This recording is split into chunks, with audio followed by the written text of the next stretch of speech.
ਸਰਕਾਰੀ ਆਯੁਰਵੈਦਿਕ ਹਸਪਤਾਲ ਦੀ ਹਾਲਤ ਬਣੀ ਤਰਸਯੋਗ। ਡਾਕਟਰਾਂ ਦੀ ਗਿਣਤੀ ਜ਼ਿਆਦਾ, ਮਰੀਜ਼ ਆਉਂਦੇ ਨੇ ਘੱਟ। ਜੀ ਹਾਂ, ਇਸ ਦੇ ਲਈ ਸਰਕਾਰੀ ਆਯੁਰਵੈਦਿਕ ਹਸਪਤਾਲ ਦੀ MS ਡਾਕਟਰ ਮੰਜੂ ਸੈਣੀ ਨੇ ਦੱਸਿਆ ਕਿ ਹਸਪਤਾਲ ਵਿੱਚ ਸੁਧਾਰ ਲਈ ਰਿਪੋਰਟ ਤਿਆਰ ਕਰਕੇ ਭੇਜ ਦਿੱਤੀ ਗਈ ਹੈ।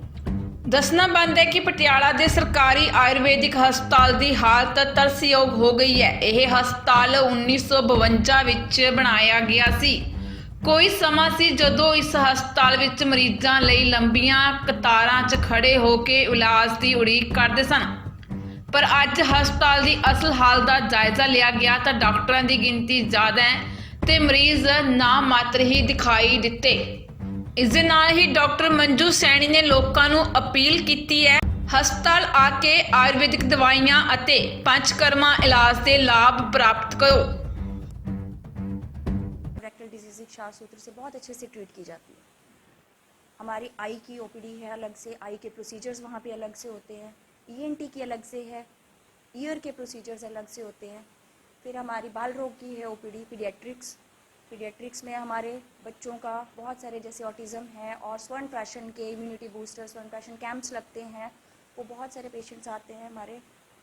और साथ ही हमारी पंचकर्मा की OPD है, जहाँ पर हमारे पंचकर्मा के प्रोसीजर्स जो बहुत ही कम रेट्स में, शायद ही कहीं पे इतने कम रेट्स में होते हों, 5 रुपये की पर्ची फ़ीस और 30 या 35 रुपये में, और हर उसके अकॉर्डिंग मिनिमल रेट्स के ऊपर वो मिलते हैं, अवेलेबल हैं पेशेंट्स के लिए।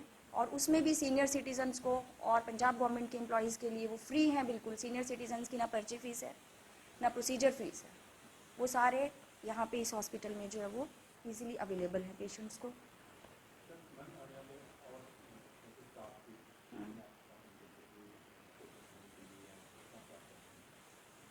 सर अभी स्टाफ है हमारा नए नॉर्म्स के अकॉर्डिंग, NCISM सेंट्रल काउंसिल है जो हमारी, उसके अकॉर्डिंग जो नॉर्म्स चेंज हो गए हैं। आयुर्वेदिक की जो हमारे हॉस्पिटल की सैंक्शन पोस्ट थी उसमें हमारी 66 पोस्ट जो है वो वेकेंट थी, उसमें और भी वेकेंट हो गई हैं अभी और रिटायर हो गए।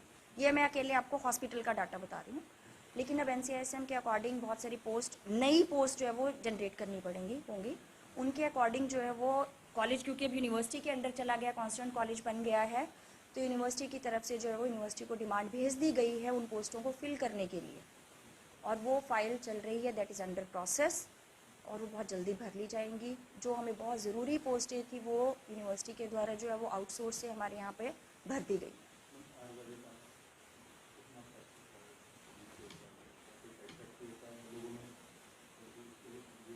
देखिए सर, एक माइंडसेट है, आयुर्वेदिक का इफेक्ट होता है, लेकिन इमीडिएट और एमरजेंसी जहाँ पर हमारा लैक्यूना है वहाँ पे वो नहीं है, इसीलिए पेशेंट को पेशेंस रखनी पड़ती है। क्रॉनिक डिजीज़ में बेस्ट रिजल्ट्स जो एलोपैथी वाले हैं पेशेंट्स, वो भी आते हैं बहुत साल एलोपैथी मेडिसिन लेने के बाद यहाँ पे ट्रीटमेंट के लिए। बट अगर थोड़ा सा माइंडसेट लोगों का चेंज हो जाए कि हम शुरू से ही आयुर्वेद के ऊपर आएँ और अपने खान पान को थोड़ा ध्यान रखें, तो शायद जो आयुर्वेद का मेन हिस्सा भी है, लाइफस्टाइल चेंज करें, तो जो सबसे ज़्यादा लाइफस्टाइल डिसऑर्डर्स है वो ही ना हो। तो यहाँ पर माइंडसेट चेंज होना है, आयुर्वेद को प्रायोरिटी अपनी लाइफ में भी और ट्रीटमेंट में भी, दोनों में देने की ज़रूरत है।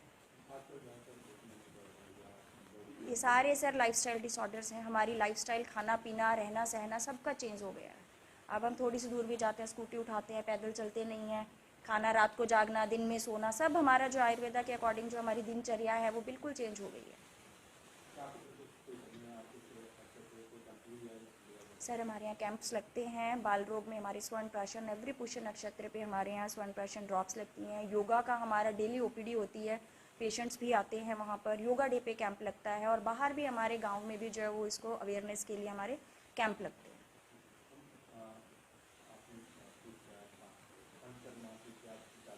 सर वो एवरी प्रोसीजर के अलग से हैं, बट फॉर एग्जांपल मैंने आपको अभ्यंग और स्वेदन का ही बता दिया है। 35-55 रुपीज़ में हाफ बॉडी फुल बॉडी अभ्यंग स्वेदन है।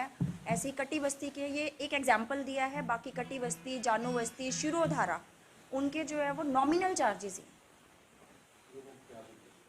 लोगों को मैं यही अपील करना चाहती हूँ कि आयुर्वेदा अपनाइए, और आयुर्वेदा को मेन स्ट्रीम में लाएंगे, आप डिजीज़ फ्री भी रहेंगे और बाकी दवाइयों के साइड इफ़ेक्ट से भी बचें।